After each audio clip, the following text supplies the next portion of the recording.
তোমার অবস্থা দেখো, কোথার থেকে এসছে আর স্টেশন অবধি যেতে পারছে না, ক্লান্ত। কোথায় যাবে? থাকবা? তা তোমাকে থাকতে দেবে? তুমি আগে কোনোদিন ছিলে স্টেশনে? আমার কিছু নেই বাবা। কোথায় তোমার বাড়ি? কোথায়? আমার বাড়ি ঘর দূর কিছু থাকলে কি আমি এই বলি দিয়ে নাই। ওই জায়গা চলো চলো চলো। কে কে আছে? কোথায় বাড়ি তোমার? আমার কিছু নেই বাবা। ও,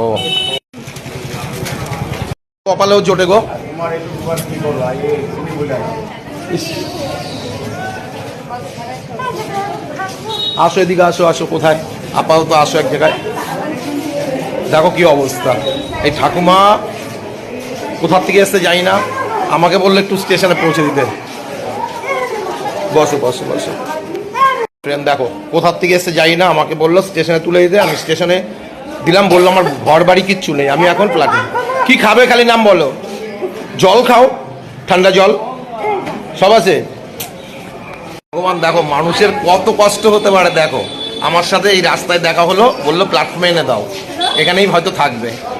কত মানুষ কষ্ট করতে পারে দেখো, ফুলিয়া প্ল্যাটফর্ম। এর থেকে শুনতে খারাপ, মারা গেলে অনেক ভালো হতো। যতদিন বেঁচে থাকবে ততদিনই কিন্তু কষ্ট এইভাবে। আসলে কোথার থেকে?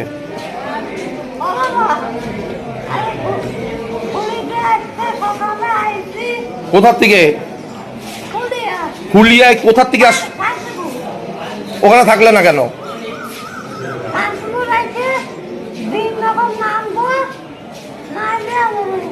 ট্রেন দেখো এইখানেই আশ্রয় করে নিল, ফুলিয়া প্ল্যাটফর্মে, এখানেই থাকবে। যদি কোনো সহৃদয় ব্যক্তি চিনতে পারো তাহলে ফুলিয়া প্ল্যাটফর্মে চলে এসো এবং নিয়ে যাও।